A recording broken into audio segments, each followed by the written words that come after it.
gostaria de agradecer a presença de vocês aqui hoje. É um sábado à tarde, tem muitas opções de atividades para a gente fazer, e encontrar tanta gente aqui para conversar sobre livros, sobre literatura, eu acho que é uma potência, né? Então, fico muito feliz por estar vendo a livraria tão cheia. Também queria agradecer ao professor Andrei Cunha por estar possibilitando a realização desse evento aqui hoje. Acho que faz mais ou menos um mês que a gente reabriu a livraria, depois de ter passado pela enchente, né, que atingiu toda essa região aqui do centro. E logo depois que a gente abriu, o Andrei rapidamente me mandou uma mensagem falando que queria muito poder fazer esse evento aqui com a gente, que lembrou e pensou muito na gente. E eu fiquei bastante tocado assim, com a sensibilidade dele, né, e queria agradecer pela oportunidade e também por ser um autor e um tema que eu gosto bastante. Então, para mim também está sendo uma honra poder acompanhar ele durante essa conversa hoje. A gente vai iniciar um bate-papo sobre o livro Morte em Pleno Verão, que acabou de receber uma nova edição pela editora Companhia das Letras, cuja tradução é do professor Andrei. Depois do bate-papo, a gente vai abrir uma rodada de perguntas para a plateia, se vocês quiserem perguntar alguma coisa. E por fim, a gente vai encerrar uma sessão de autógrafos. Temos o livro à disposição aqui na livraria, outros livros do Mishima e também outros livros traduzidos pelo professor Andrei. Então, muito obrigado e iniciaremos então a nossa conversa.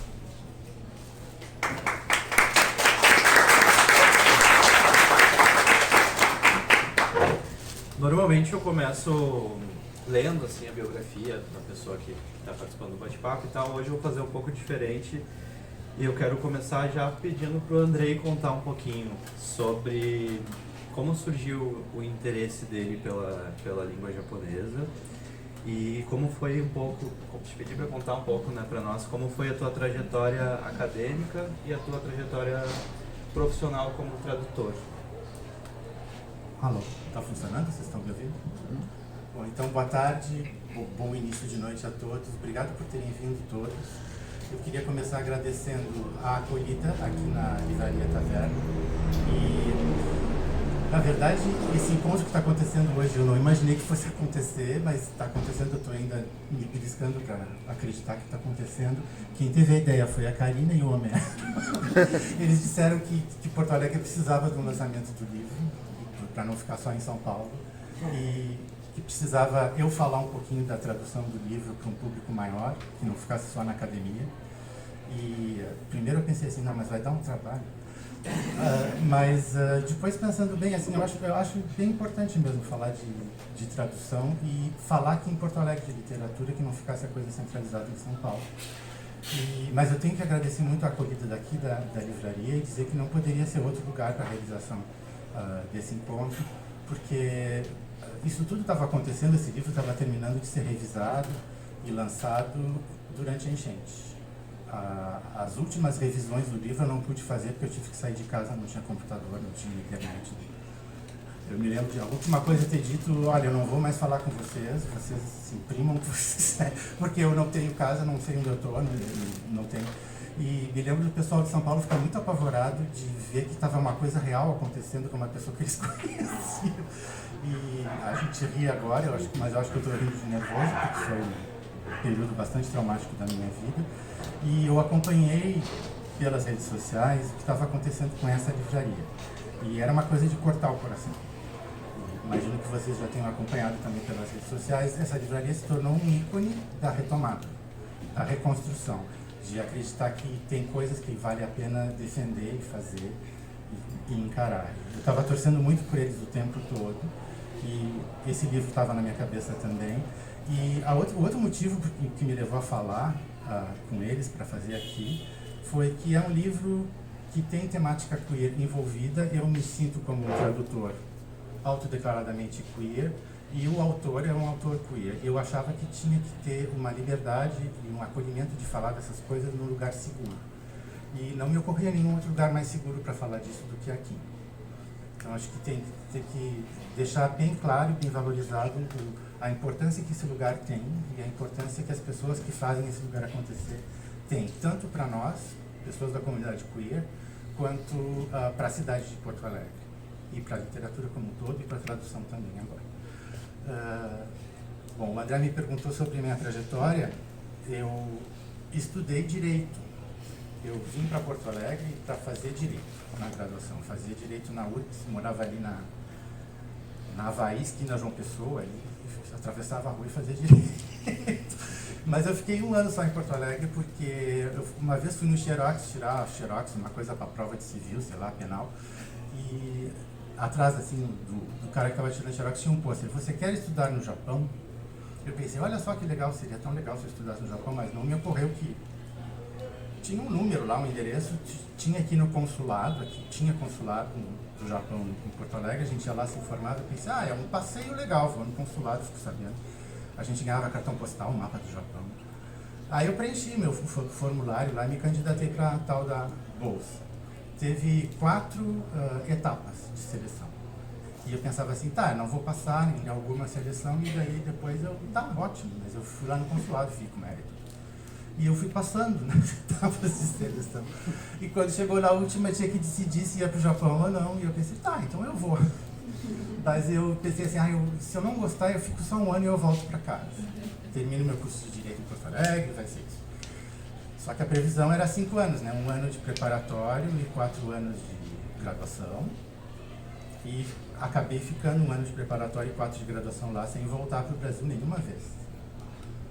E a minha família também, durante um bom tempo desde esse período, não estava no Brasil também. A gente acabou se encontrando em outros países, por sinal. Mas não ter voltado do Brasil, se um dia ou outro tiver outra oportunidade de conversar sobre isso, não foi uma boa ideia, porque eu me distanciei muito da cultura e na hora de voltar foi bem mais difícil, porque eu talvez tenha ficado muito tempo distanciado do Brasil. Mas isso é uma reflexão pessoal que não tem nada a ver com o que a gente está falando agora. E aí, me formando na graduação, eu fiz seleção para o mestrado e acabei fazendo mestrado lá também. Então, na verdade, eu fiquei 1 ano preparatório, 4 anos de graduação e 2 anos de mestrado. Eu somei 7 anos. Eu fiquei de 94 a 2001 no Japão. Cheguei com as cerejeiras em flor em 1º de abril de 94 e voltei para o Brasil em 1º de abril de 2001, também com as cerejeiras em flor no dia que nevava. Tinha neve com cerejeiras em flor, que é uma coisa muito rara de acontecer. O que era mais que eu tinha que dizer? A trajetória acadêmica e como tradutor. Como tradutor, sim. Tem uma coisa, o Mishima eu já conhecia antes de ter envolvimento com o Japão, por causa do cinema. Eu sou nascido nos anos 70, sou um adolescente dos anos 80, e nos anos 80 teve um filme de Hollywood chamado Mishima, Uma Vida em 4 Capítulos, que era uma espécie de biópico de filme da biografia da vida do Mishima. Dirigido por um diretor americano, com o roteiro dele, o Paul Schrader, que é o mesmo roteirista do Taxi Driver, grande diretor de Hollywood, ganhou um prêmio por esse filme, produzido pelo Francis Ford Coppola e pelo George Lucas. Dinheiro não faltava, o orçamento estava incrível, então eles fizeram um filme incrível. Podiam ter desperdiçado dinheiro, mas é muito bem feito o filme, muito impressionante. Se vocês não viram, vejam. A trilha sonora é do Philip Glass, por sinal, acho que a melhor trilha sonora que o Philip Glass fez até hoje é a trilha sonora de Mishima. É um filme muito impressionante, mas ele me impressionou por outro motivo também. Eu tinha 13 anos e eu vi um cara muito bonito. O ator que fazia o papel do Mishima no filme era muito bonito, mas depois a gente vai procurar a imagem do Mishima. O Mishima era uma pessoa eroticamente atraente. E eu estava me descobrindo a minha sexualidade, a minha orientação sexual na época. Então foi um dos momentos de chave de descobrimento do meu corpo. Foi assistir a esse filme e eu fiquei com o nome do Mishima na cabeça esses anos todos. Voltando para o Brasil, então, para encerrar essa descrição de como é que eu me relaciono com o Mishima, comecei a trabalhar como professor na Letras. A minha pesquisa era sobre outra autora, mas tive oportunidades de participar de congressos, etc., de eventos que eram sobre literatura queer. Um deles foi no Rio. E eu pensei, se eu fizer literatura queer, tem que pegar um autor queer. Qual é o autor que eu vou pegar? Primeiro que me veio à cabeça foi o Mishima. E aí apresentei um trabalhinho lá em 2011, depois o trabalhinho virou outra coisa, escrevi diversos textos sobre o assunto e tal. E agora, em 2022, uma amiga minha, que é tradutora também, que trabalha com a Companhia das Letras, às vezes traduz para eles, a Rita Cole, que acho que é a mais importante tradutora de japonês da atualidade, que traduz Murakami Haruki. A Companhia das Letras propôs para ela traduzir um livro do Mishima. E ela estava muito cheia de coisa, não conseguiu pegar. E ela pensou assim, tá, mas eu tenho um conhecido meu que eu sei que trabalha com Mishima, porque eu já vi que ele escreveu artigos sobre Mishima, quem sabe tu fala com ele. E foi ela que me pôs em contato com a Companhia das Letras para traduzir esse livro, Morte em Pleno Verão. E no momento que eu abri o e-mail, meu marido está aqui, que não me deixa mentir, no momento que eu abri o e-mail tive um treco e não conseguia nem falar, eu não estou conseguindo falar de novo, e porque parecia uma coisa muito bizarra, como se fosse uma coisa que eu jamais pensei que fosse acontecer na minha vida, estivesse acontecendo, eu não sabia nem se era realidade. E foi muito impactante. Depois de traduzir o livro foi super difícil, foi a coisa, talvez o trabalho de tradução mais difícil que eu fiz na minha vida, porque o texto do Mishima é um texto muito difícil. Tem questões de estilo que a gente pode falar depois. E eu passava o tempo todo pensando, é difícil, mas tem que fazer porque essa é a chance da tua vida, tem que fazer esse livro. E no final fiz. E estou bem contente, não quero mostrar para todo mundo a tradução. Não sei se dei mais uma ideia do que, como é que eu cheguei aqui. Muito obrigado. É interessante saber a tua trajetória e também como tu chegou até o Mishima. Foi através do cinema, né? Ele é um romancista, mas também escreveu peças, ele também era muito ligado ao teatro, ao cinema, então ele veio aí a partir de um outro percurso, né? Pegando ainda esse gancho sobre tradução, e aí é um pouco curiosidade minha de livreiro, mas também pensando em parte do público que a gente tem hoje, que eu acredito que tenham muitos estudantes do curso de letras aqui, sim. Então pode ser também um assunto interessante para eles, que é sobre o mercado de trabalho de tradução no Brasil, né? Inclusive pensando na tradução do japonês, eu acho que foi na década de 80 que foi criada a editora Estação Liberdade, por aí, 80 e poucos, que é uma editora que tem um compromisso em fazer traduções direto do japonês, que tem um catálogo também de outras coisas, mas de muitos autores e autoras japoneses, né? Então isso trouxe ao público uma bibliografia muito maior para a gente ter acesso. E eu queria te perguntar uma avaliação, né? Assim, o que tu acha das últimas décadas para cá, como está o cenário da tradução no Brasil, principalmente a tradução do japonês, se nós temos uma maior procura e um maior interesse das editoras hoje no Brasil para a tradução do japonês? O japonês atualmente vai bem, principalmente se formos comparar com outras épocas. Assim, eu acho que eu posso falar com mais propriedade da área do japonês mesmo. As primeiras traduções que teve de livros japoneses no Brasil, elas eram via o inglês ou o francês. Então, na verdade, eram livros que tinham sido escolhidos primeiro por um tradutor que não era brasileiro para ser traduzido, ou por um editor que não era brasileiro para ser traduzido, respondendo a necessidades e a questões da França, dos Estados Unidos, da Inglaterra, e depois esse livro acabava parando no Brasil por tabela, né? E essas primeiras traduções indiretas, havia escolhas muito específicas de repertório, assim, de quais livros iam ser traduzidos e tal, que refletem toda uma preocupação da Guerra Fria em haver a dominação americana, a dominação soviética e a regulamentação das culturas que estão sob o guarda-chuva de cada uma dessas duas potências da Guerra Fria. E os Estados Unidos têm um histórico de ocupação do Japão, o Japão perdeu a guerra para os Estados Unidos, né? E os primeiros tradutores americanos que trabalharam com literatura japonesa no pós-guerra tinham trabalhado no exército americano de ocupação antes de serem tradutores. Todos os tradutores desses contos, desse livro, para o inglês tinham sido marine, ou tinham trabalhado na marinha, ou tinham estudado japonês na escola de Pearl Harbor. Então tem toda uma conexão com a guerra. E essa conexão com a guerra e com a ideia de ser um país de ser ocupado se reflete nas traduções também. As traduções dessa época eram traduções feitas por uma pessoa que acha que está ocupando um território, que está se apropriando de um território. Então essas traduções têm cortes, têm omissões, têm reescritas, têm determinadas informações culturais são ignoradas,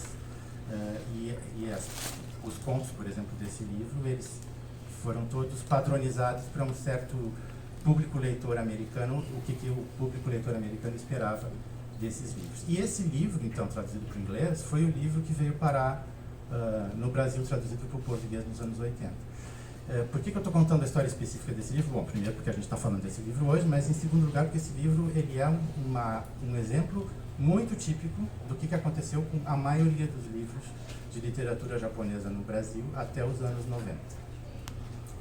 E basicamente era uma escolha de um país, de uma grande potência, como a França, tem o caso da Itália, traduzido do espanhol, traduzido do inglês. Quem traduzia era um profissional da tradução da área do inglês, principalmente, que era uma pessoa que já estava inserida no mercado. Então não precisava inserir ninguém do japonês, que era uma coisa exótica e estranha, né? E essa pessoa meramente tinha o trabalho de traduzir um livro que era uma cultura sobre a qual ela não sabia muito, para o português. E isso se vê nas traduções, tem reflexos na tradução. Isso acontecia com a maioria dos livros. Mas a partir dos anos 90, a Estação Liberdade publicou no Brasil Musashi, que é uma série sobre um guerreiro japonês, super conhecida no Japão, muito popular no Japão, e aqui foi um boom também. E foi traduzida direto do japonês, pela Leiko Gotoda, que é uma grande tradutora, parente de Tanizaki. E foi ela que decidiu que ia traduzir esse livro, foi ela que escolheu o título e deu certo, e teve aceitação comercial e tal. E foi a partir daí que a gente começou a receber pedidos de encomendas de tradução do japonês para o português. Foi só a partir daí. E uma das primeiras editoras a seguir o exemplo da Estação Liberdade foi a Companhia das Letras. E a Companhia das Letras lançou Cores Proibidas, do Mishima, e Confissões de uma Máscara, do Mishima, que são dois livros super importantes no início dos anos 2000, os dois traduzidos direto do japonês. Isso foi uma grande marca para nós, porque a gente já tinha bacharelado de japonês aqui, tradutor em Porto Alegre, mas as pessoas tratavam a gente como, bom, continuam tratando como se a gente fosse uns marcianos, que não tem nada a ver com a cultura da nossa volta e tal, quando na verdade a gente está atuando num nicho de publicações e tal no Brasil, que é muito importante para o Brasil, eu acho, de divulgação cultural. E tem pouca gente que faz o que a gente faz. Então, eu acho que, a partir desse momento, eu me lembro de ter sentido, então eu posso dizer para os alunos agora que eles têm colegas deles, que já se formaram, que estão trabalhando com tradução literária. Então mudou para a gente também, o curso mudou, de uma certa maneira. Então acho que a gente tem prospectos otimistas para como é que vai ser a tradução de japonês, literária de japonês no Brasil, mas é claro que é tudo passinho de formiguinha, aos pouquinhos, um livrinho, outro livrinho. Só que agora tem um livrinho, outro livrinho. Antigamente não tinha livrinho nenhum, né? Então a gente tem que comemorar o quanto a gente já conseguiu. Cenário, então, vamos dizer, um pouco otimista. Esperamos que continue crescendo aí, né? E quem sabe aí não tenhamos aqui também na plateia, em breve, novos tradutores também, podendo contribuir com esse lindo trabalho. Que bom. Com certeza. Voltando aqui pro Morte em Pleno Verão, obrigado. Ele foi publicado pela primeira vez no Brasil em 1980, acho que foi a primeira edição pela editora Rocco, né? E depois, mais de 40 anos depois, a gente recebe então essa nova edição, né? Com uma tradução também nova e revisitada. Então eu queria te perguntar, Andrei, dessa primeira edição, é bonita a capa, eu gosto muito dessa, mas também é bonita. O que mudou 40 anos depois, né? Nós temos uma tradução aqui que não foi feita direta do japonês, ela foi do inglês. E temos uma outra tradução nova totalmente feita a partir do japonês. Quais são as diferenças que o leitor pode encontrar se for fazer um comparativo entre esses textos? O que tu destacaria assim, que talvez fossem os maiores desafios que tu teve também durante esse trabalho de tradução desse livro especificamente?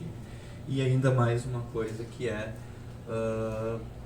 qual é o estilo do Mishima? Quais características da escrita e do texto dele que tu destacaria pra gente? O que difere da produção dele de outros autores japoneses, né, do mesmo período? Foi possível reproduzir esse estilo no português? Acho que é mais ou menos isso. Várias perguntas. Acho 3 perguntas, né? Posso pegar o livro? Sobre a diferença entre uma tradução e outra, eu vou me permitir ler a página final do livro, que fui eu que escrevi junto com o revisor. Esta é provavelmente a primeira vez que alguns dos contos aqui reunidos são traduzidos na íntegra, no mundo. Ele me tirou esse no mundo que eu tinha posto aqui, mas é no mundo, tá? Trechos significativos do texto foram omitidos na versão americana, traduzida por prestigiosos tradutores anglófonos do pós-guerra, como Edward Seidensticker, Ivan Morris e Donald King. Esses três são aqueles que eu falei para vocês que estudaram japonês para trabalhar no exército de ocupação, né? Seguindo a prática do mundo editorial de língua inglesa da época, parágrafos inteiros foram suprimidos e outros tantos, entre aspas, adaptados para uma leitura mais, entre aspas, natural do inglês. Isso é bem importante agora, todas as outras traduções para línguas europeias seguem o livro em inglês e não o texto japonês. A primeira edição brasileira da coletânea, essa aqui, publicada pela Rocco em 87, tem a data aqui, foi traduzida da versão inglesa por Aulide Soares Rollins. Nos anos 80, as editoras brasileiras muitas vezes optavam por publicar a tradução de uma tradução indireta, que a gente chama, né? Quando o texto original era uma língua considerada, entre aspas, distante. Além de apresentar os mesmos cortes da edição americana, a tradução de 87 às vezes se afasta bastante do japonês, em especial em passagens em que há um número grande de referências à cultura tradicional. E aí botei 2 exemplos aqui, mas eu posso dar mais, tá? As epígrafes de 2 dos contos haviam sido omitidas. Um outro conto, O Amor do Santo Homem de Shiga, teve nada menos que as 4 primeiras páginas suprimidas. O conto que dá título à coletânea teve várias passagens suprimidas. Depois eu vou tentar mostrar para vocês. Eu tenho um print da minha tela do computador com todas as páginas do Morte em Pleno Verão lado a lado, assim, e eu pintei de amarelo tudo que eu traduzi pela primeira vez no mundo. Então eu chegava, isso aqui o americano não traduziu, então eu vou pintar aqui para eu me lembrar depois que isso aqui não tinha na tradução americana.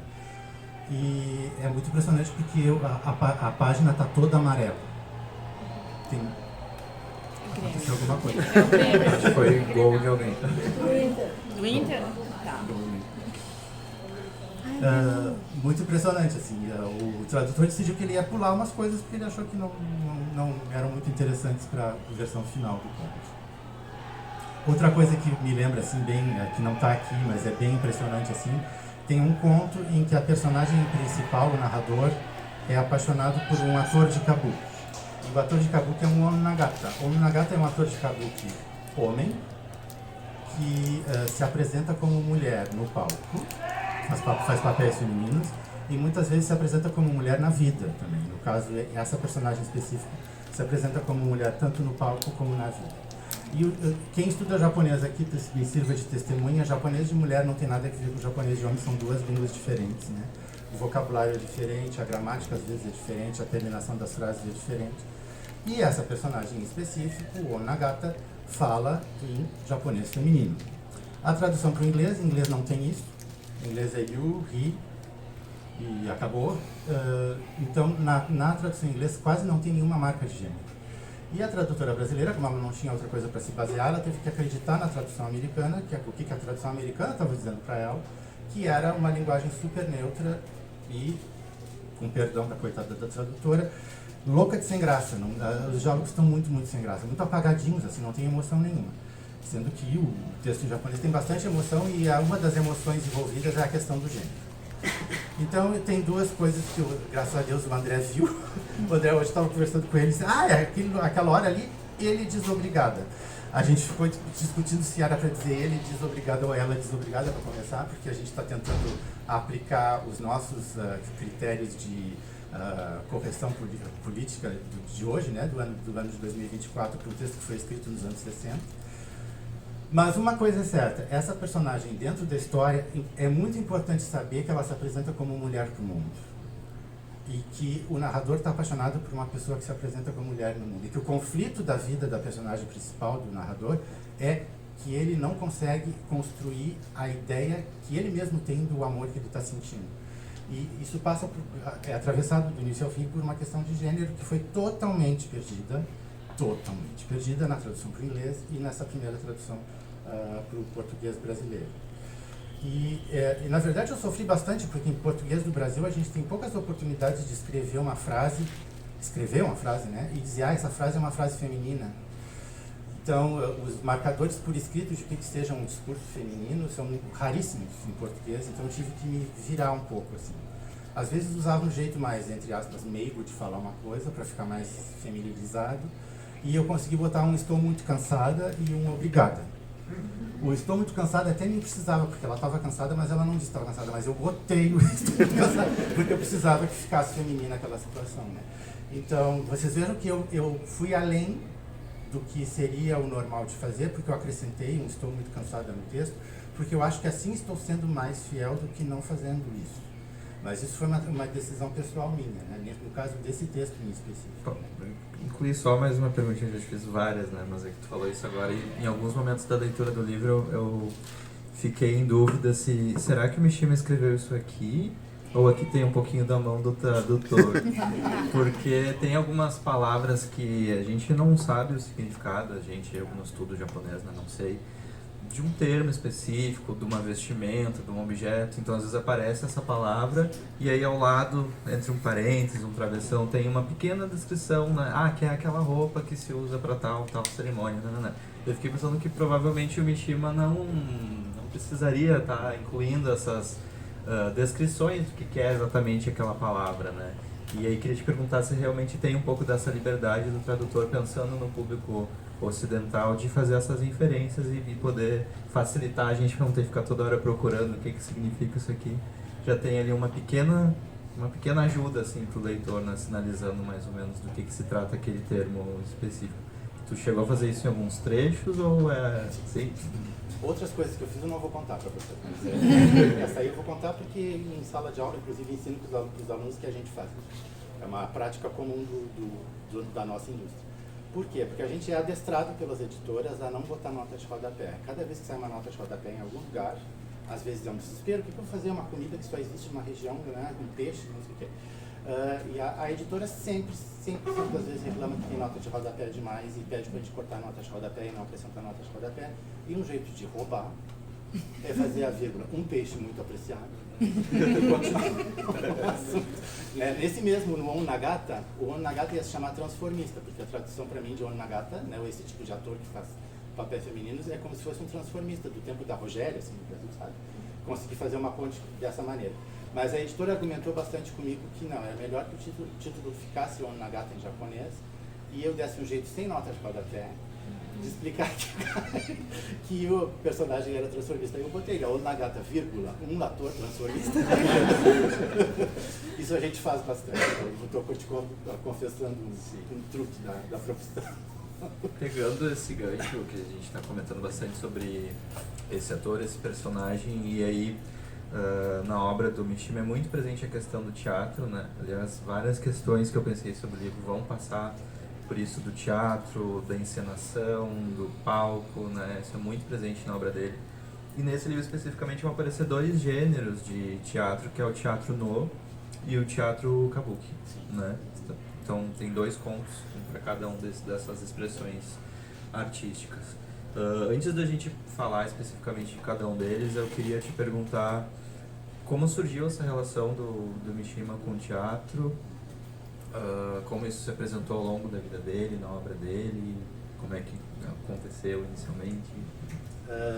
Assim, biograficamente, e fazendo aquelas explicações psicanalíticas meio de filme do Hitchcock, assim, o Mishima tem uma experiência na infância dele que foi determinante para o resto da vida dele, é que ele ficou alguns anos sendo criado pela avó, isolado do mundo, só ele e a avó doente. E essa avó era uma pessoa super intensa e bastante ciumenta, não deixava que ele se interagisse com mais ninguém. E isso determinou diversas coisas depois na vida dele, a maneira como ele descreve determinadas coisas. Eu acho que tem a ver com esses anos da infância tenra, assim, que ele viveu encerrado num lugar confinado com uma outra pessoa. Mas essa avó gostava muito de teatro, então quando ela achava que o menino estava muito encerrado em casa, ela levava o Mishima para ver kabuki e no. Eram as duas coisas. E ela conhecia inclusive atores de no, né? Então acho que é uma coisa que ficou incutida na cabeça do Mishima desde que ele era muito pequeno. E esse mundo tem regras específicas e tal. Poderia dar uma aula para vocês de no e kabuki, mas então vocês se inscrevam comigo.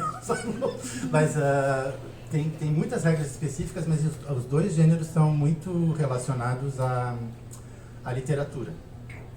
Muitas das peças podem ser lidas como obras literárias, especialmente do lado do teatro no. E o Mishima depois, quando ele já tinha uma carreira um pouco mais consolidada, ele começou a se envolver com o teatro como ator. Ele foi ator de teatro diretor, ele foi diretor de teatro, e ele começou a escrever peças também. Ele se envolveu, inclusive, na criação do Ankoku Butô, que a gente chama de dança Butô aqui no Brasil, que foi o Kazuo Ono que trouxe para o Brasil. O Kazuo Ono foi o diretor de teatro com quem o Mishima trabalhou lá no início para a criação do Ankoku Butô. Outra ligação com o Brasil, então. Então, na verdade, ele se envolvia com teatro muito cotidianamente. Tem um livro escrito por uma brasileira, descendente de japoneses, mas é uma coisa incrível, esse livro só existe em português, só existe no Brasil, que é Yukio Mishima, o Homem de Teatro e de Cinema, da Darcy Kusano, que é professora da USP. É uma obra monumental sobre toda a relação que o Mishima tem com o teatro. É uma coisa muito... acho que é a tese de docência da professora na USP. É uma coisa muito impressionante, todo o inventário, a quantidade de coisa que ela teve que ler para escrever esse livro. O inventário de todas as peças de teatro com que o Mishima se envolveu, que ele trabalhou como ator, as peças que ele escreveu. E é um documento que existe só em português, não existe nem em japonês. Então acho que vale a pena fazer a propagandinha da professora Darcy. Mas na verdade a relação dele com o teatro é muito, muito intensa e muito próxima. Assim, trabalhou com teatro a vida toda. Então, já que a gente abriu esse campo, tem 2 contos, né? E cada um vai falar de um desses gêneros do teatro. Um deles é uma peça mesmo, né? Que é do Teatro no, ele é em formato de peça. E o outro é um conto sobre o mundo do teatro kabuki, que é esse da personagem Onagata.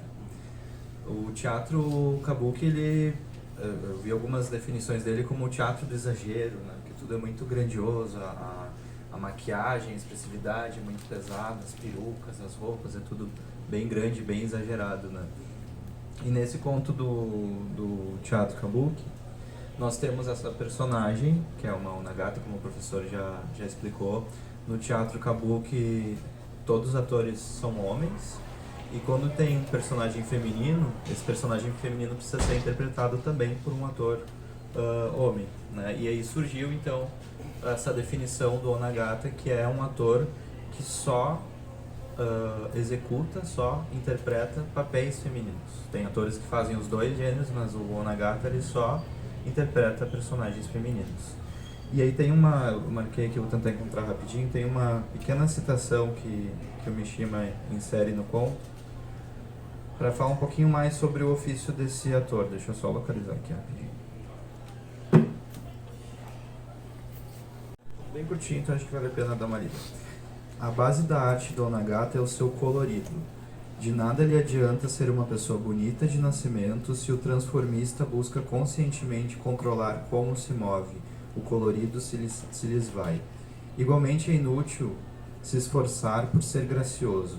Vê-se-lhe o esforço, conferindo-lhe uma cor doentia. Pode-se dizer que pelo bem de sua arte, o Onagata precisa viver sua vida como mulher. Se no palco ele busca com afinco reproduzir os gestos femininos, tanto mais masculinos se os verão.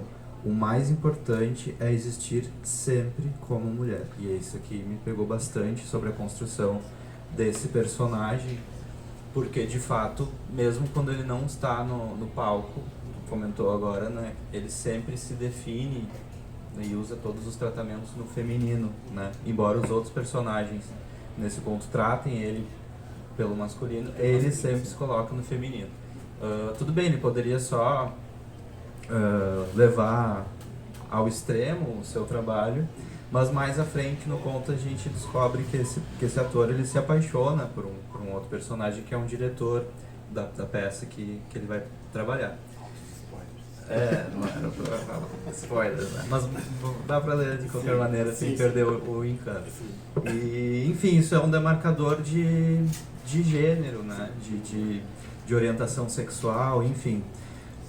É um tema recorrente na obra do Mishima, né? Falar sobre pessoas com dissidência sexual, de identidade de gênero. Mas sempre que ele fala sobre isso, ele também coloca um certo tipo de impossibilidade, né, de inadequação, né, como se esses personagens não tivessem um espaço onde eles pudessem ser eles mesmos, né, sempre tem uma opressão muito grande por parte da sociedade japonesa. E quando eu li esse conto e fiquei pensando nesse personagem, eu pensei que bonito por um lado, que me pareceu que através da arte dele como ator, ele encontrou um lugar para ser legitimado na sociedade japonesa. Por ele ser um Onagata, ele tem, vamos dizer assim, a passabilidade de, na sua vida cotidiana, poder ser um homem feminino, poder ser tratado pelo gênero feminino. Isso não seria visto como uma normalidade, porque está dentro do que se espera, né, do trabalho dele. Então eu fiquei pensando que numa sociedade que pode ser opressora com pessoas LGBTs, talvez a arte fosse um lugar de refúgio, né, para essas pessoas poderem ter uma vida um pouco mais autêntica, poder ser elas mesmas. Pegando esse gancho sobre sexualidade, que é um tema bastante presente então na obra do Mishima, eu queria te perguntar como era na época dele a relação do Japão com pessoas LGBTs, com pessoas com dissidência sexual, de gênero, e como é nos dias de hoje. Se houve alguma mudança nesse sentido, se ele era um pouco exagerado ou não quando ele falava sobre essa dificuldade das pessoas poderem exercer a sua vida com liberdade. Eu queria te perguntar um pouquinho sobre isso. Sim, o Japão não tinha nem as definições que a gente tem agora, né, as letras da sigla, né, LGBTQIA+, antes de entrar em contato com os ocidentais no fim do século XIX, não tinha nem a definição da homossexualidade.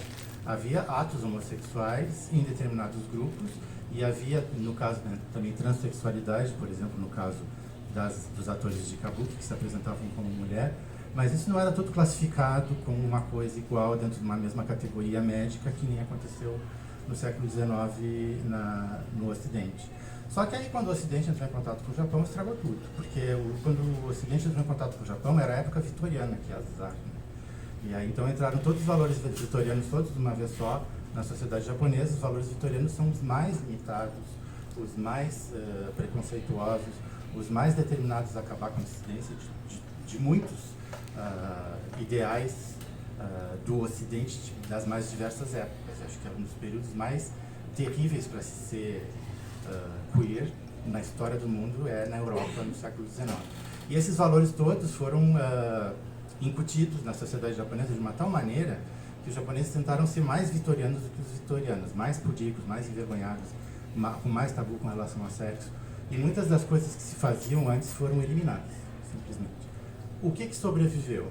O teatro kabuki. Então, o teatro kabuki continuou sendo feito como era feito no século XVII e XVIII. Então, essa bolha do século do teatro kabuki continuou com valores e ideologias que quase permaneceram intactas com relação à invasão dos valores ocidentais. Hoje em dia, eu acho que o Japão está bem mais aberto, mas dentro da sociedade japonesa tem... Eu não sei avaliar se é melhor ou se é pior, tá? Eu vivi nos dois países, vivi num país, entre aspas, gigantesco ocidental, o Brasil, e vivi no Japão, e vivi a minha homossexualidade no Japão, e vivi no Brasil. A maneira como o preconceito é institucionalizado é diferente. No Brasil, sendo um país católico, é muito baseado em termos de vergonha e de pecado, né?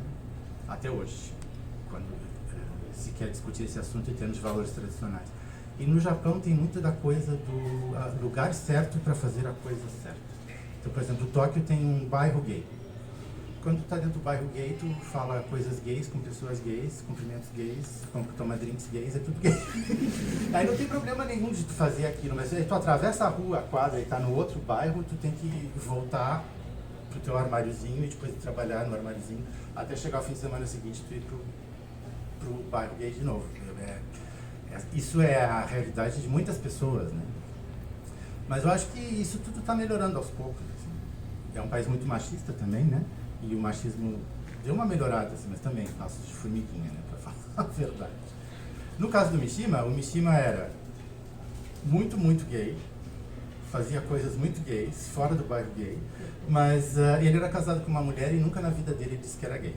E ele trabalhava com essa ambiguidade. Não admito, sou casado com mulher, tenho filhos, tenho uma vida respeitável de pessoa heterossexual, mas ao mesmo tempo eu vivo uma outra vida paralela, que é a minha vida queer. Que também eu acho que é assim, não é nenhuma novidade, né? Muitos homens foram condenados a terem vidas desse tipo ao longo da história da humanidade, não apenas no Japão, né? Foi assim que ele viveu a vida dele, na verdade. Obrigado. Tem um outro conto daí que vai... Na verdade ele não é uma peça, né? Ele é realmente um conto, mas em determinado momento, que é um momento de tensão ali, que as coisas começam a ficar mais tensas, ele insere alguns elementos do teatro no dentro desse conto, que é a parte da musicalidade, né? Aquele do roupeiro que o cara tá tentando vender. Não, mas aquele conto é uma peça de nove, ela foi encenada mesmo. Ah, ela foi encenada. Não, mas a escrita dele não é... É uma peça, Vai. peça de teatro. Sim, tá. Não, Dá pra ler no como não sendo contexto peça de literário. teatro, sim. Sim, É. mas enfim, tem um momento ali que realmente são inseridos elementos do teatro a parte da musicalidade, né, que é muito marcado pelo uso da percussão, dos tambores, e também do canto, que é muito dramático, né, ele é quase assombroso, assim. Isso porque o teatro a grande maioria dos personagens, eles eram espíritos, né, pessoas que já morreram. E por isso uma das principais características do teatro é o uso das máscaras. E assim como o Mishima fala muito do teatro na obra dele, ele também fala muito das máscaras, né? Em vários desses contos do livro também tem um romance, que é o primeiro romance que ele escreveu, que é o Confissões de uma Máscara, que o livro inteiro é baseado nessa ideia, né, de máscara. E ele usa essa alegoria da máscara para falar que a nossa vida é como se fosse um palco e todos nós somos atores que estamos encenando. A gente está encenando um papel que a sociedade espera que a gente deva encenar. A gente tem que seguir ali as normas, né, as regras. E os personagens dele, muitos se adequam às normas, então de alguma maneira eles estão vestindo essas máscaras. Acho que tu já respondeu a pergunta que eu ia fazer sobre a própria trajetória do Mishima, mas vou incluir só o comentário, que tu falou que ele era muito gay, né? E enfim, em vários livros dele a gente vai encontrar homossexualidade, descrições bastante explícitas sobre o desejo, sobre a beleza do corpo masculino, né? Dos pelos, dos músculos, tudo, né? Com muitos detalhes. Mas na vida privada dele, então, ele se fazia de fazer egípcia, né? E não tenho nada a ver com isso. Tá tudo ali, mas não sou nada disso, né?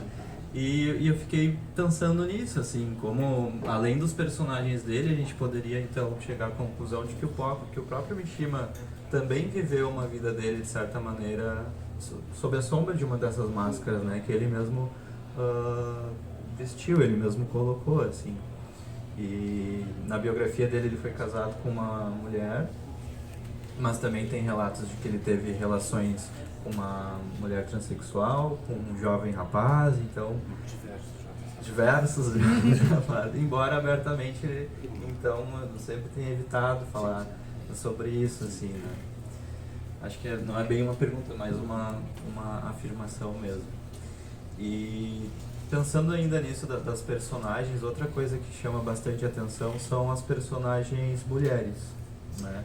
Tem algumas que são mulheres assim mais subversivas, né? Que são mais independentes, que elas têm uma certa autonomia e vão tomar decisões a partir do seu próprio desejo, da sua própria vontade, mas elas são bem menos frequentes, são minorias. Assim, a grande maior parte das personagens mulheres, né, na obra do Mishima são mulheres que são submissas, né, são mulheres que são silenciosas, são recatadas, elas são subservientes, né, aos homens, elas obedecem aos homens. E isso acho que é um demarcador, talvez não de um machismo assim do Mishima especificamente, mas uma característica cultural. E a gente, como leitores brasileiros ocidentais, em 2024, a gente pode ler alguns desses textos e ficar um pouco chocado, incomodado em como essas mulheres eram representadas, mas eu acho que isso fala um pouco sobre a cultura japonesa, que é uma sociedade estruturalmente patriarcal e historicamente também muito machista, né? Fiquei pensando assim, daí, no que eu tenho acesso aqui na livraria, a partir das editoras, de escritoras japonesas mulheres, né? Temos algumas, mas a grande maioria de livros que chegam aqui até nós, que a gente tem acesso, são escritos por homens, né? Claro que isso é um dado assim para a literatura no mundo todo, no Brasil inclusive. Mas pensando assim nessas características do Japão, me parece que talvez no Japão pudesse ser um pouquinho ainda mais marcante, né? E isso que eu queria te perguntar, Andrei, sobre a presença das mulheres na literatura japonesa. Se essa falta de acesso que até poucos anos a gente tinha aqui pode ser um reflexo daquele comentário que tu fez sobre as traduções, as decisões das editoras americanas ou europeias, ou se realmente na historiografia da literatura japonesa a gente tem uma presença menor de escritoras mulheres, e qual a importância da gente ter livros escritos por mulheres no Japão e de narrativas que as personagens sejam mulheres falando a partir do seu ponto de vista, da sua experiência no mundo. Então, queria te ouvir um pouquinho sobre isso. Eu acho que está começando a mudar. Em primeiro lugar, porque a gente tem bastante tradutoras mulheres de japonês agora. Eu falei da Rita Cole, mas eu posso falar da Eunice Suenaga também, a Leiko Hotoda. E a Rita Cole eu tenho certeza, e a Eunice Suenaga também tenho certeza, são tradutoras que fazem questão de traduzir mulheres. Tive agora envolvido com um projeto, sai no fim do mês, TED Terminal da Izumi Suzuki, que é uma escritora de ficção científica dos anos 80, mulher. E a perspectiva do livro é realmente feminina. Assim, recomendo muito o livro, ficção científica feminista. Super interessante o livro, mas tem outras autoras mulheres japonesas que fazem bastante sucesso e que estão sendo traduzidas no Brasil. A Yoko Ogawa, que escreveu A Polícia da Memória, é uma delas. A Tawada Yoko Tawada, que é uma escritora japonesa que mora na Alemanha, escreve em alemão e japonês, já esteve aqui em Porto Alegre, falou aqui lá na URGS, acabou de ganhar um prêmio bem importante de literatura também, está super traduzido. E como essas autoras também, acho que existe um esforço neste momento de aumentar o repertório de autoras mulheres em tradução. Tá. E eu não posso deixar de falar numa coisa, tem que encerrar essa fala sem mencionar uma coisa. Na antiguidade, no Japão, teve um período da história do Japão em que não havia escrita. As pessoas que tivessem que escrever alguma coisa escreviam em chinês, então tinha que aprender chinês escrito para se comunicar uns com os outros. Era mais ou menos como épocas na Europa que as pessoas precisaram do latim ou do grego para se comunicarem umas entre as outras em diferentes regiões e tal, né? Então, as pessoas escreviam em chinês. E a escrita japonesa se desenvolveu a partir da escrita chinesa, mas a língua japonesa não tem nada a ver com a língua chinesa. Eles tiveram que se inspirar dessas letras para criar as letras deles, para representar uma língua que é muito diferente do chinês. É uma coisa que a gente chama de hiragana e katakana hoje em dia. E as mulheres não tinham acesso a estudo, educação como os homens tinham, então elas não estudavam chinês. Essa história eu estou resumindo um monte, tá? Ela é bem mais complexa que isso. Mas as mulheres, porque não tinham acesso à escrita chinesa, elas eram obrigadas a escrever na nova letra que tinha acabado de ser inventada, que era a hiragana, e elas eram obrigadas a escrever em japonês, não em chinês, porque elas não tinham acesso ao chinês escrito, que era a linguagem de valor, de elite, de prestígio. Como elas não tinham acesso à língua estrangeira, elas foram obrigadas a escrever na língua nacional, não era nacional, doméstica, sei lá, vernácula, né, dali do lugar, que era o japonês que se falava na época. Então quem inventou a literatura japonesa foram as mulheres, não foram os homens, porque os homens estavam muito preocupados escrevendo chinês ruim, mal aprendido, e as mulheres é que foram lançadas para um canto, oprimidas, e dessa opressão foi que surgiu a língua escrita. Né? Então tem no mínimo 2 obras, mas estou vendo um monte de alunos meus que trabalham com isso, sinto muito orgulho de vocês, tá? E vamos lá, vamos traduzir isso tudo e vamos publicar isso tudo. Mas tem 2 obras muito importantes desse período que acho que todo mundo devia ler, que é o Romance do Genji, da Murasaki Shikibu, que é considerado o primeiro romance escrito do século X, e o Livro de Travesseiro, da Seisho Nagon, que é um livro inclassificável de crônicas, prosa poética. Tem uma tradução do professor Andrei. Sim, mas é um pecado de juventude que vocês não devem ler. Depois teve uma tradução bem mais rigorosa feita por uma equipe da USP, mas sim, o Livro de Travesseiro, que é um livro importantíssimo e é um livro que tem um impacto muito grande sobre a imaginação. É um livro que é usado, por exemplo, para vocês terem uma ideia, é usado em aulas de escrita criativa como inspiração para determinados tipos de texto em que há associações, listas de coisas, elementos díspares, porque é um livro que tem muito disso, né? E uma visão poética de listas, que aparentemente não tem nada de poético, mas são super poéticas. Então, são 2 mulheres lá do século X. Então, é muito importante. Obrigado. Bom, a obra do Mishima rende com certeza muitos encontros dali para falar durante horas sobre o trabalho dele. Também tem muitos temas que são super importantes, que são abordados nos livros dele e que com certeza a gente não vai conseguir abarcar nem metade disso aqui hoje, como por exemplo a relação com a morte, com o patriotismo. E tem também uma coisa que me chamou muita atenção, que é sobre a construção psicológica, né, dos personagens dele, assim. Ainda mais quando a gente está lendo livros que têm a cultura japonesa, que é uma cultura tão formal, né, que é tão ritualística, que as pessoas são tão distantes, às vezes parecem um com o outro, tem toda essa formalidade no diálogo, no tratamento, né? Só que ele está nos mostrando camadas que normalmente a gente não enxerga dessas relações humanas, né? O que essas pessoas estão realmente pensando. E é muito engraçado às vezes, né? Os comentários, os pensamentos dos personagens, assim. Esse aspecto psicológico é realmente muito interessante da obra dele. A gente está chegando ao encerramento da conversa e eu queria fazer uma última pergunta, que é: qual a importância então da obra do Mishima, e por que em 2024, né, a gente deveria conhecer mais a obra dele, ler mais a obra dele, por que a gente deve ler e qual características tu destacaria, assim, como a importância dele, a contribuição dele para a literatura, né? Uau, que fácil essa pergunta. No Japão ele é considerado um grande mestre do estilo estilista da prosa, né, que a gente chama, né? A prosa dele é bastante difícil de traduzir, inclusive, é bastante difícil de tentar reproduzir alguma coisa que seja semelhante ao estilo dele em português.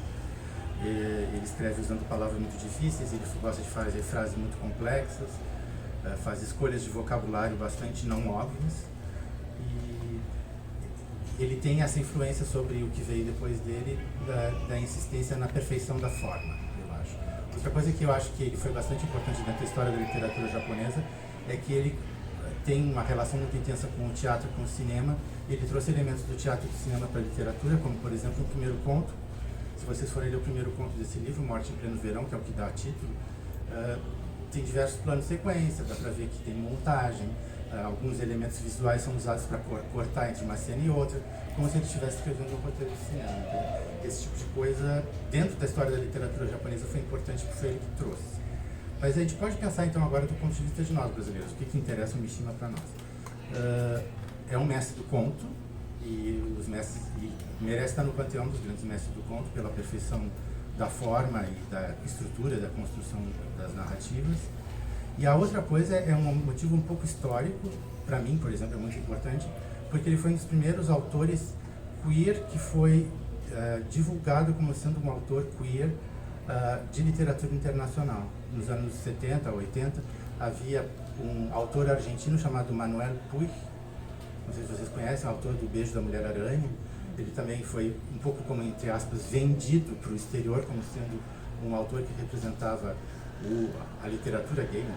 Entre aspas gigantescas também. E o Mishima foi inserido nesse contexto histórico de ser um dos primeiros escritores que foi vendido como literatura internacional e ao mesmo tempo vendido como um autor gay.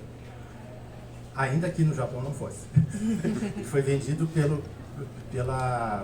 mercado, digamos, literário internacional.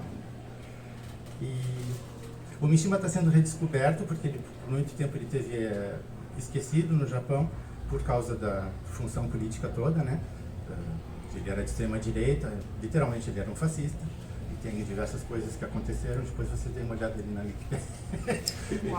A história dele é muito incrível, o envolvimento dele com o fascismo. Mas ele foi por muito tempo esquecido, a literatura dele foi esquecida, mas se a gente por um momento bota essa história do fascismo de lado, um pouquinho, né? Não dá para botar para sempre, né? Bota um pouquinho de lado e tenta ler a obra dele, a gente pode enxergar que um pouco do fascismo dele é um fascismo estético, é um fascismo de obsessão com a perfeição formal.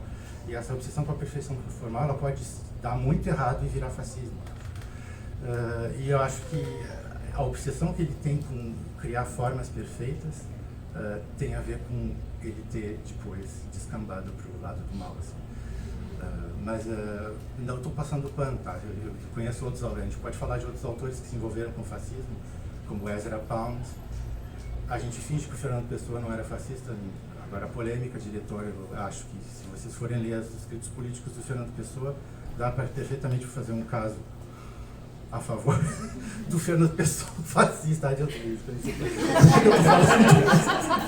Mas o Ezra Pound, com certeza, o Ezra Pound foi defendido por todos esses anos, uma passação de pano enorme, porque ele era fascista mesmo, e já que chegaram a dizer que ele era louco e tal. Eu acho que o Mishima se insere um pouco nesse grupo de autores que tinham uma visão tão estética do mundo que eles tomaram decisões interpretativas e políticas muito erradas. Passei pano, né? Muito obrigado, professor.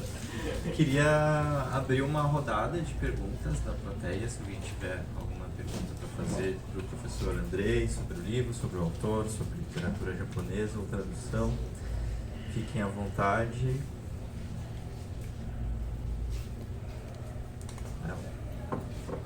Alguém quer fazer uma pergunta? Andrei, teve alguma coisa assim no sentido de adaptação, de domesticação? Assim? Pode falar um pouquinho. Sim, é um livro de contos para uma editora comercial que precisa vender o livro como sendo um livro de contos.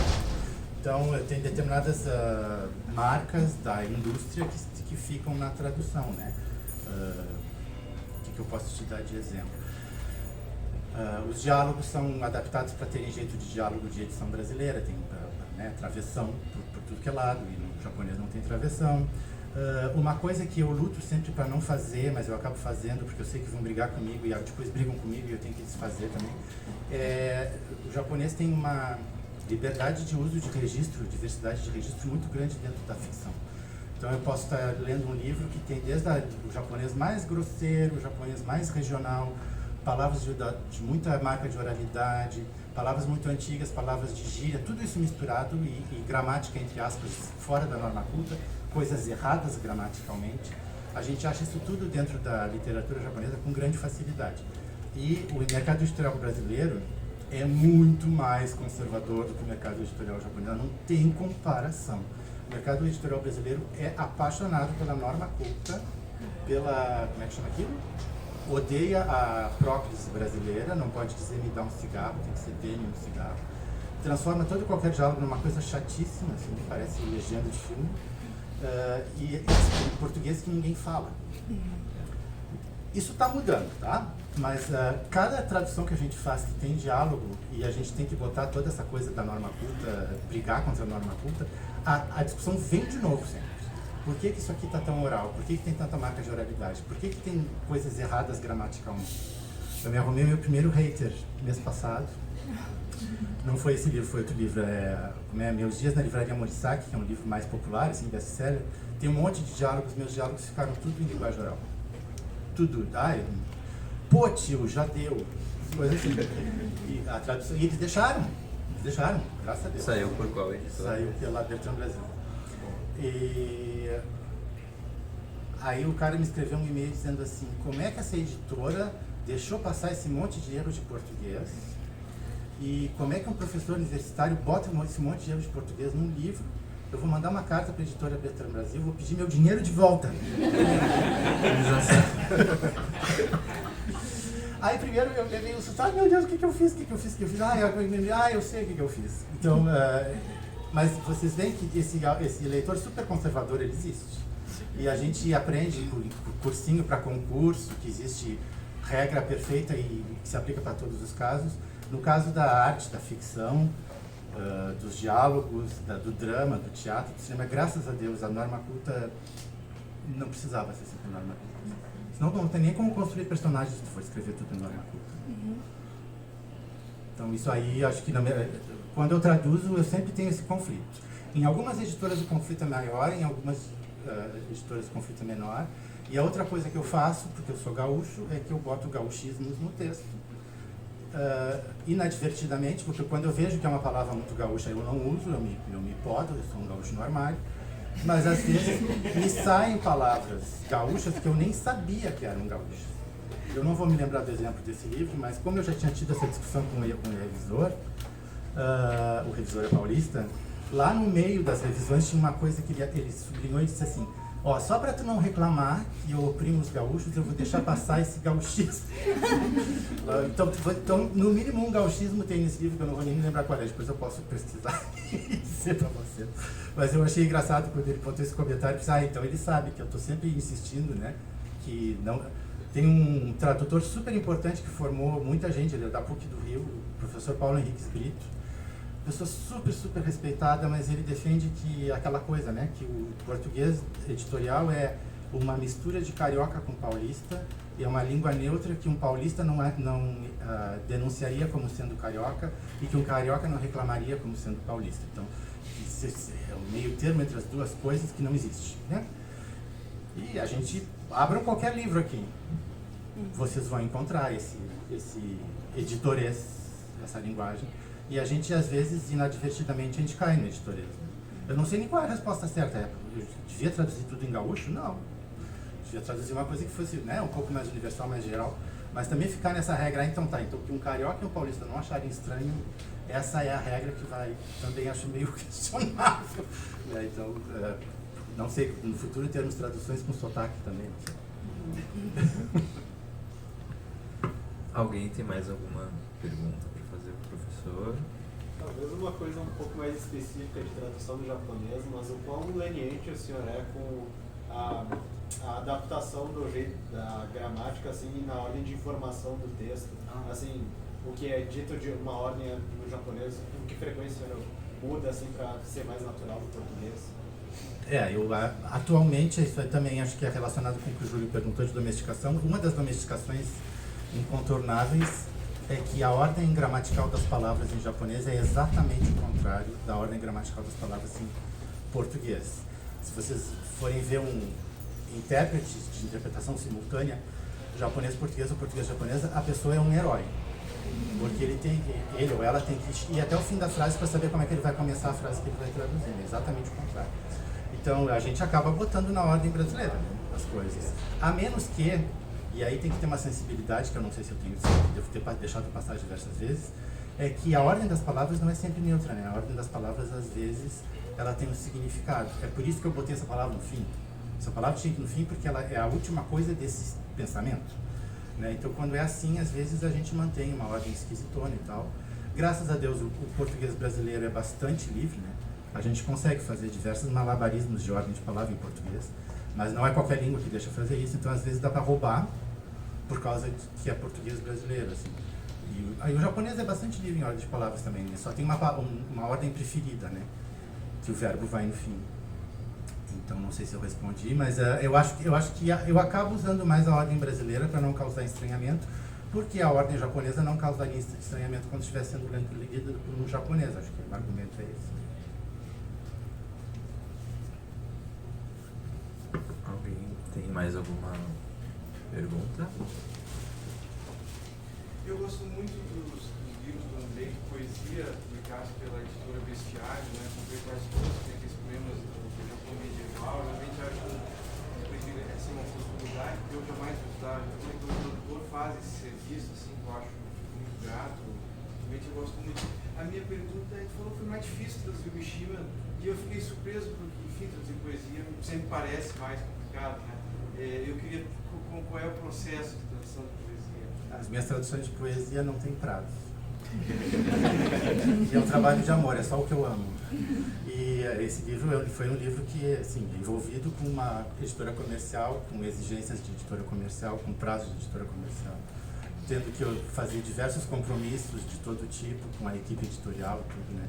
Mas não é só isso. Um dia, não tem como, né? O texto do Mishima é especialmente difícil. É muito, muito difícil. Os 3 últimos, eu estava falando hoje para o André, os 3 últimos parágrafos do primeiro conto, eu levei uma semana para traduzir os 3 parágrafos, porque eu não sabia o que eu ia escrever, realmente não sabia. Extremamente abstratos, extremamente difíceis, difícil de entender. Depois que eu entendi, eu disse, agora eu entendi, mas o que eu vou escrever? É muito difícil de passar para o português também. E a poesia, eu não sei nem explicar para vocês, mas a poesia, depois que a gente entra no ritmo, a poesia é assim, funciona assim.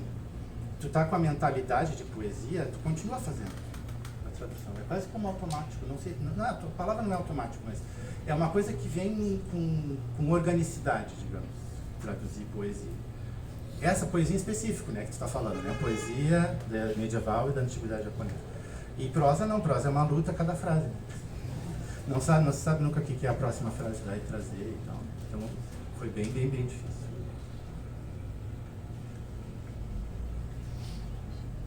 O teatro não tem várias particularidades. Qual foi a maior dificuldade de poder produzir uma peça de teatro novo português? Eu consegui escapar de diversas dificuldades porque a peça de Noé é uma peça de Noé moderno, né? Ele escreveu no século XX e ele atualizou toda a temática, né? Então a linguagem é moderna, por exemplo, né? Então deu uma facilitada, assim. Mas eu adoro traduzir diálogo, é das coisas que eu mais gosto de fazer. Eu estou me divertindo quando eu escrevo diálogo. E uma peça de teatro é só diálogo. E aí me diverti muito, acho que foi a coisa que eu mais me diverti fazendo aqui, foi a tradução da peça de teatro. Mas ao mesmo tempo tu tem que dizer tudo em voz alta para ver se funciona em voz alta. Né? Então, depois que tu escreveu, tu tem que voltar e dizer, será que isso aqui uma pessoa diria? É um trabalho de revisão, assim. Mas não, a peça de teatro em específico não foi a coisa mais difícil. O primeiro conto, super difícil, e tem um conto que se passa na Idade Média, que é um monge que é apaixonado por uma imperatriz. Aquele conto foi difícil. É difícil de ler esse, daí ficou imaginando pra traduzir.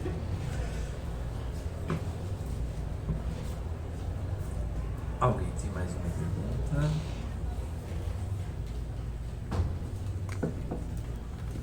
Você que a língua japonesa é bastante ambígua, porque existe muita coisa de contexto. Quando eu senti isso depois de todos esses anos estudando japonês, por exemplo, quando eu tenho dificuldade, eu tenho que comparar com o inglês para ver se eu interpretei corretamente. No teu caso, não tem uma versão em inglês para comparar. Se tu nota essa dificuldade, como tu faz? Deita no chão e chora.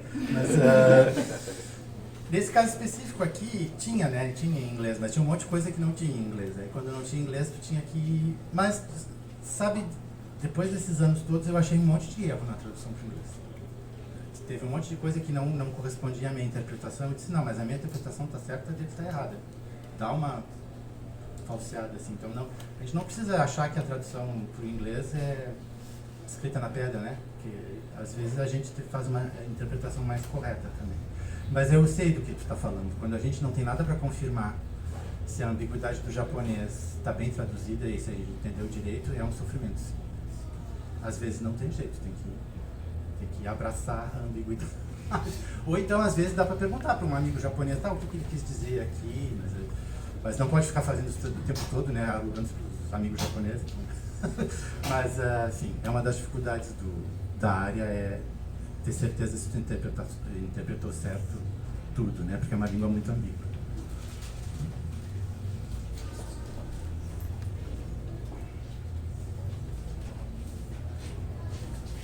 Mais alguém?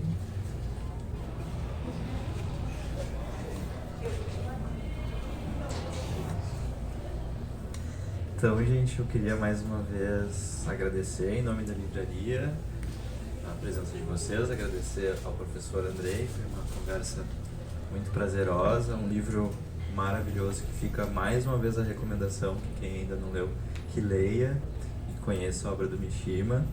Nós vamos iniciar agora uma sessão de autógrafos com o professor Andrei. Temos os livros à disposição, tanto Morte em Pleno Verão, quanto outros livros do Mishima, alguns traduzidos pelo Andrei também. E eu só vou pedir uma ajuda para vocês. Eu vou liberar aqui o espaço com as cadeiras para a gente organizar aqui uma pequena fila para poder pegar os autógrafos.